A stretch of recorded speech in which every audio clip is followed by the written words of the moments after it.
guys miss me? I know, I'm super late on this one. I'm sorry. This was meant to be at the end of May, early June, but then I ran into tech. Sorry about that Discord notice. Anyway, this was meant to be end of May, early June, but then I ran into tech problems, and it's been one thing after another, and I finally was able to finish this damn this profile, and holy hell, I'm happy to have it done. Anyway, this is the last video for the moment that will be focusing on my characters. The next few will be focusing on other people's characters because I am taking part in the epic event known as Art Fight. This is not my first time. I did this last year. I did this the year before that. But last year I actually had videos to post. I'm hoping to do it again this year in terms of uploading videos. And I will also link my art fight down in the description below if you're at all interested in attacking me. I'm trying to revenge almost everything. So, anyway, let's move on. This week's video is my zombie, Revica, or Aiden. I'll get into why she has a second name later. She looks quite young, as she died when she was 17 due to her heart giving out. Now, she was born to an alchemist family. Her father, her mother, her grandparents, every member of her family was quite a proficient alchemist, and as a result, she was from quite a prolific family. Her father was the most proficient of the household, and when she died, he did not take it well, not at all. He used his alchemical knowledge and all of his know-how in order to preserve the body of his daughter. Now, I'm reading up. Oh, never mind, it's in the next paragraph. He refused to let her rot. Al, when he brought it up with her, she agreed. They worked tirelessly for months, almost a year, before they were at least semi-comfortable with what they'd come up with. Which was good, as shortly thereafter, her heart did give out. The alchemical formula worked, and life was given back to her. However, it was far from perfect. Sure, she was some form of alive again, but at the start, her father had needed to keep her locked up and restrained. Heavy duty as well. She was feral and one hell of a threat. No one knew what it was that was needed to calm her down. Eventually, she managed to get free and get out. Now, when I say feral, I'm going to quote iZombie here. I'm talking George Romero. Full-on Romero kind of thing. Now, the word was out and about what had happened to her. Her father would likely be in trouble. A child was going to die. She attacked and killed a child, devouring the flesh off its bones, and of course, the brain. And I am so sorry if the microphone picked up the vibration from my phone. Anyway, she is a zombie, so she ate the brain. After eating, she calmed down and seemed far more human, and horrified about what she had just done. The problem was that she had no recollection of anything she had done since her revival. She didn't even remember dying, for that matter. She'd thought she'd been just asleep. She was booked for manslaughter and charged. She was locked up for a bit, only a few days really, before her father managed to get her free. However, she was only released into her father's custody just because he told them that she was a science experiment gone wild. It destroyed Revica's previously nice, calm, and friendly reputation. She used to be loved. Now everyone was afraid of her. It broke her heart whenever she was reminded of that truth. She took to not going outside for a while, her father supplying the food, the brains, that his daughter needed. It was something that she hated, but at the same time, she was too thrilled to have her life again. She didn't want to die, obviously. Who did? Anyway, that's a topic that I'm not going to get into with this video. I'm definitely not qualified for a conversation of that variety. So, moving on. Her father was put to death for breaking the basic laws of life, his alchemical accomplishment of reviving his daughter. It counted. It was more than enough.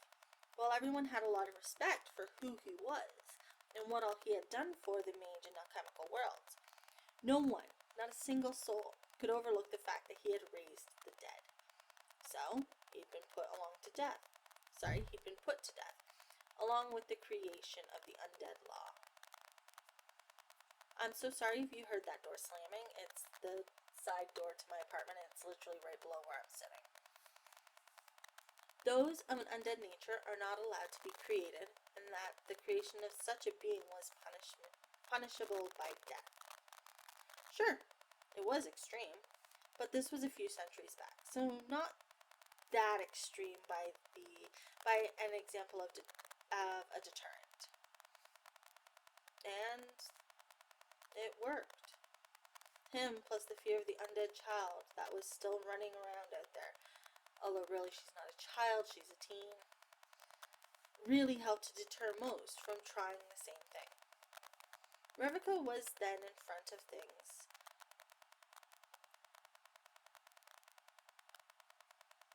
Oh, I'm sorry, I couldn't read my own writing. Revica was then in front of things herself. No decision thus far had been made in regards to her. There really was a low chance of her survival. She was convinced that she was going to be killed, if that was even possible. She didn't know if she'd have a death now, but if she wouldn't die, that would suck. She hoped she could die, for that matter. That's not to say she wanted to. She just hoped that it was possible to. Because it would absolutely suck if someone tried to kill you. Say they lopped off your head, yet you're still alive. That would suck. Anyway, somehow she managed to avoid death. To this day, she has absolutely no idea how. She had been granted the right to keep whatever the hell it was that she had in place of her life. She was allowed to remain walking on the surface, and she had absolutely no idea what it was that caused them to allow it. She didn't think that they would be that kind. Not that she was complaining. Eventually, she left home.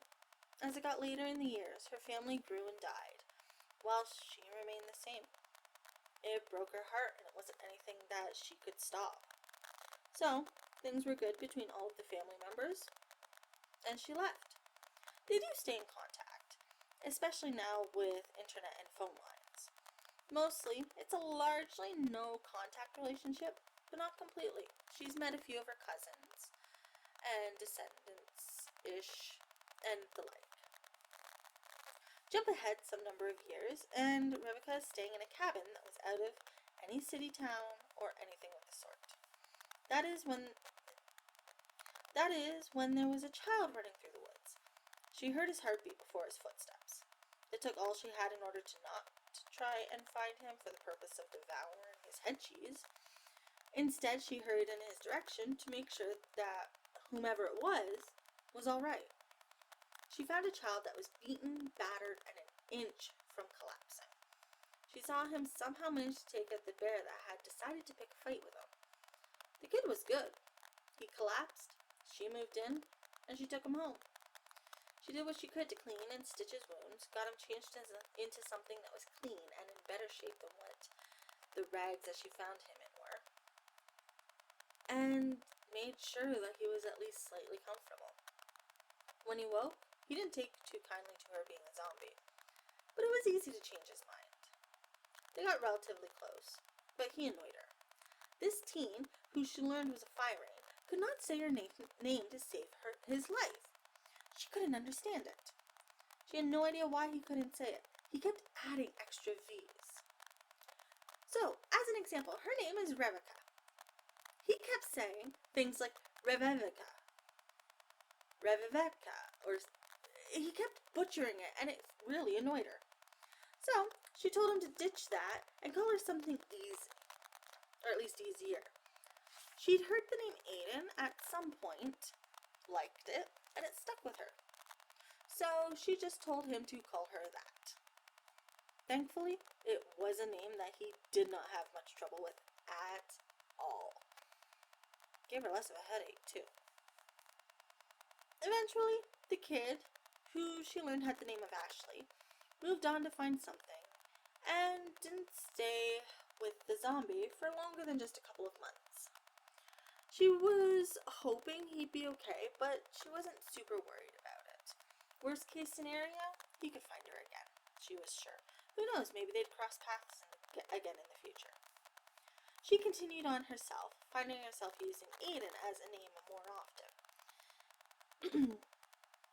It net far less weird looks, since it seemed that travelers weren't the most welcomed, at least not with a European name. She seemed to blend in better. And eventually, while traveling through the world, she was picked up by some cops and ended up with a job. The specifics for how she gets her current employment is not quite figured out yet, so I'll leave that there for the moment. As usual, links to her, the link to her page on Toy House will be in the description below, as will my Art Fight user page. Note, if you want to view that, you gotta have an account. And that's the slightly annoying bit. But I'll link that, and I'll link her profile, and yada yada yada. You know the drill. Anyway, thanks for stopping by. Sorry about that hiatus, and I hope you're doing well with this heat that is rolling in, or has rolled in. I also hope you're all staying safe from COVID. Anyway, stay cool, cats. I'll catch you on the flip side. This is Amber